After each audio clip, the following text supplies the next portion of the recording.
So the first one we're looking at today is from Marcel 5, folio 11R. This is in St. Petersburg. And this comes from Surah 34, verse 27. It is the only instance of Allah in this verse, and as it was written in this manuscript, it looks like it was omitted at the time of first writing, and the huwa, he is, was the only thing written. So the verse as it was first written appears to have said, "Say, show me those you have attached to him as associates. He is rather the Almighty, the All-Wise." As opposed to how it reads today, which is, "Show me those you have attached to him as associates. Allah is rather the Mighty, the All-Wise."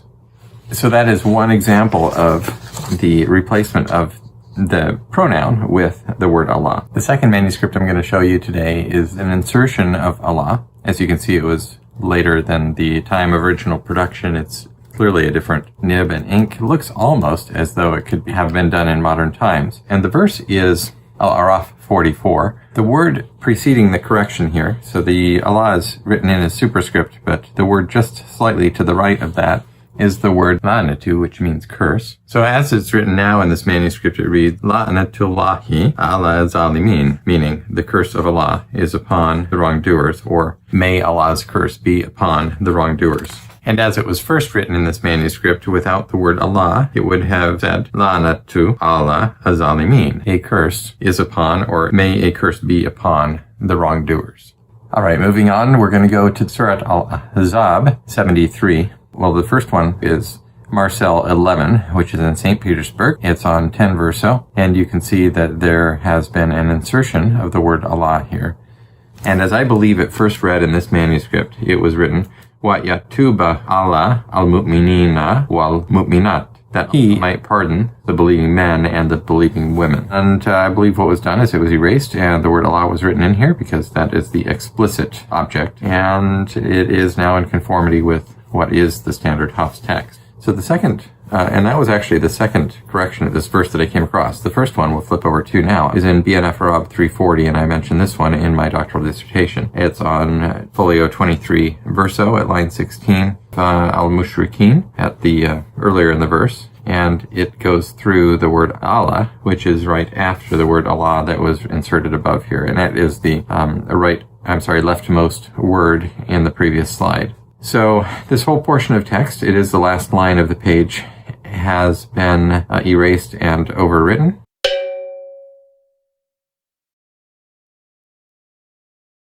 Here is the page. It is the front side of page 8 of this manuscript that lives at the Museum of Islamic Art in Doha. I'm going to show you 13 different things that are going on this page. And let's take a look at the first one. It is here in Surah 699. In the text today it reads, "Fi dhalikum la'ayatin liqaumin yu'minun," which means, "Here indeed are signs for a people who believe." However, as it was written in this manuscript, it says, la'ayatin lakum in kuntum yu'minun. "Here indeed are signs for you if you believe," and the you plural if you plural believe. So it is a difference. It does make sense, but it is not the way the text stands today. So there we go. That's the first one we're looking at. Let's move on to the next. Okay, this is a place near the top of the page where there is the word bihi. It's in 699, and I can see what's going on here because this word bihi does follow the word fa'akhrajna, and the word fa'akhrajna from it occurs twice in this verse, and the word bihi does follow the previous instance of this word in the verse. So it seems possible that the scribe got to the second instance of the word and then wrote the word bihi, thinking that he was following the first occurrence of the word, perhaps. The strange thing about it, however, is that instead of continuing then with following what follows the word bihi in the text as we have it in the Hafs, he instead continues on with the verse as it occurs after the word minhu from it in the Hafs text. So not entirely sure what's going on here, but that is what is existing in this manuscript. Okay, here's the next one, and I've added some color here so you could see a little bit of what's going on. It's also from verse 699, and the text today reads, Anzuru thamarihi idda athmara. And there are two things missing in the manuscript that are present in Hafs text, and that is the third person singular pronoun of the possessive of thamara, which is fruit. Their fruits, but it would be his fruit, I suppose, more literally. The upshot is that there is one fewer aleph in this space than there is in the standard text, the Hafs text. All right, here's the next one. And in this spot, what has happened, and what you see inside the box there, is the place where an aleph initially stood. And that was the initial aleph of the word Allah. The effect of taking this aleph away is to convert the name or the word Allah to the word lillahi, which has the meaning of to Allah. And that is, in fact, how it stands in the Hafs text. And the verse reads, وَجَعَلُوا lillahi shuraka'a ajin. And this means they ascribed as partners to Allah, the jinn. Ja'ala, the verb in this, has the sense of bringing. In other words, they more literally brought the jinn as partners to Allah. When it comes to having God be the direct object, however, it's obviously problematic because it means acting upon God, doing something to God. One can understand why we don't see the word Allah in the accusative sense anywhere else in the Quran following Ja'alu. So we'll move on to the next one now. All right, so in this case, this is kind of interesting because here later on in the same verse, there is a spot where the word yasifun exists today. However, in this manuscript, the word yashrikun was clearly first written here. Now, the words have a similar sense, and the effect of the verse is similar, but it is a different word. Let's move on to the next one. Going back up near the top of the page here, we're back to 699, I believe. And the word is mushtabiha. There is one more tooth here in this word in the F1924 text, which is my abbreviation for the standard text, the Hafs text, than there is in this manuscript. So it's just a variant. It's one missing letter in this manuscript if we consider the standard to be the correct text. The next one I'm showing you is 6106. The verse says, follow that which has been revealed to you, uhiya. However, in this manuscript, the word yuha is written instead, and it's the same word, but in the present tense. In other words, follow that which is being revealed to you from your Lord. So it works, but it is different from the standard text today. All right, so let's move on to the next one. This is the following verse, 6107. Which reads in the Hafs text, Lau sha'a Allahu ma ashraku. Had Allah willed, they would not have been polytheists. As it is written in this manuscript, the final two letters of the verb are nun aleph instead of waw aleph, with the reading of Lau sha'a Allahu ma ashrakna. If Allah had willed, they would not have ascribed partners to us. Not a huge difference in the meaning, some difference, but not a huge difference in the overall sense of the verse, but definitely a substantive difference in the rasam. Okay, we're just going to move a few words later in the verse here, and in the Hafs text, this verse reads, Ja'alnaka alayhim, we have brought or we have appointed over them, you as a watcher over them. The word watcher is the next word, hafiz. In this manuscript, however, the final letter, the mim, is absent. So it reads alayhi, which has the effect of making the verse read, we have appointed you a watcher over him.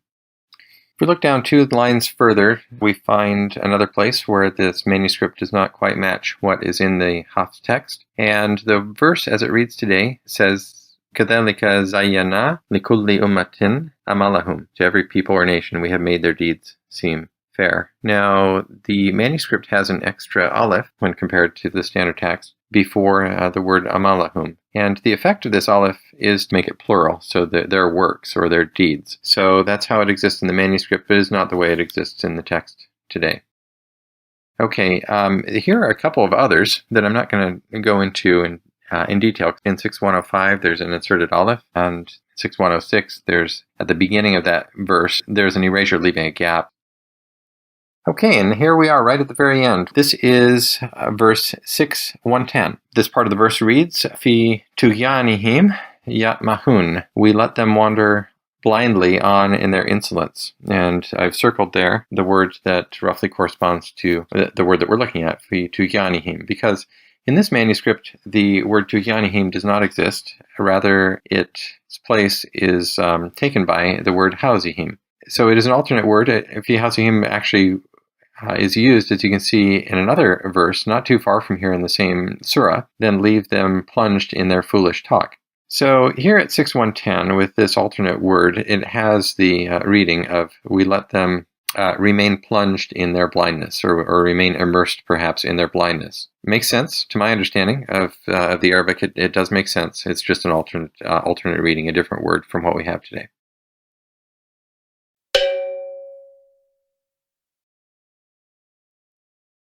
Okay, so we've transferred over to the slide now, probably from the 8th century, early 8th century, I would say, within about 100 years of Muhammad's death, possibly earlier than that. It is one of the pages from the Sana manuscripts that were discovered between the inner and outer dome of the Sana Mosque in Yemen in 1972. What you see happening here, and if you look where the arrow is pointing, you can see an inserted aleph in the right margin. This is not all that striking, but I want to show you two corrections on the page before I get to my third issue on the page, which is my main point. This is the final aleph of the word kafaru. They disbelieved, of Surah 974. It represents a not uncommon issue with the developing orthography or way of writing the third-person plural form of verbs. All right, so the second thing I want to show you is this insertion of an Allah that's several lines down. This one has been discussed. It's one of the ones that was discussed in my book, Corrections in Early Quran Manuscripts. All right, so this is the final Allah of Surah 978. Again, not all that unusual to see these kind of things. They occur elsewhere, but the main point that I'm making here is this page has been corrected in two spots. And so when we come to the last line of the page, this is what the main point that I want to illustrate. We notice that the scribe who first wrote the page actually left out 3 words when it was, if we're comparing it to the text that is now in common use today around the world in the Hafs text and the Cairo edition. So this manuscript is variant. Not only was it variant at the time of first writing, but the other interesting thing to note, and the reason I showed you the other 2 corrections on the page, is that somebody came back to this page at a later time after production and corrected it. And whoever that was, however, did not correct or did not see a need to correct the omission at this spot. So I find that very interesting. So these words stand as they were first written. So 2 people, at least, well, possibly one of them, made a mistake by omitting something, or possibly didn't. Possibly thought that that was the way that it was supposed to be written, and possibly the second one, the corrector, either made a mistake and didn't see it, or once again reviewed it and thought that that was the way that it was supposed to be written. So I find that interesting. Now, let's take another look before we finish up here at the verse itself and read it there. It says, "It is the same, whether or not you beg forgiveness for them. Though you ask forgiveness for them 70 times, Allah will not forgive them. That is because they disbelieved in Allah and in His messenger." That last little bit is cut off, but that's what it says. So this verse can be read sensibly, grammatically correct, with or without the sab'in maratan fa. If you read it without it, it would say, "It is the same whether or not you beg forgiveness for them. Though you ask forgiveness for them, Allah will not forgive them."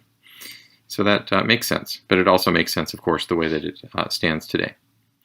Now, let's take a look over here at something else, which sprung to my mind when I looked at this, and I thought, well, that sounds very familiar. Those themes sound familiar. And if we look at Matthew 18:20-21, we're reminded of the time when Peter was speaking to Jesus, and the text tells us that Peter came and said to him, "Lord, how often shall my brother sin against me and I forgive him? Up to 7 times? Jesus says to him, "I do not say to you up to 7 times, but up to 70 times 7. So, what are we to make of this? What happened here? Well, we don't know. But there are interesting questions in this. I hope that you can notice that and see that. Is it possible that the scribe that first thought that this was not supposed to be here actually was thought that it was not supposed to be here because there was a tradition that varied from what we have today?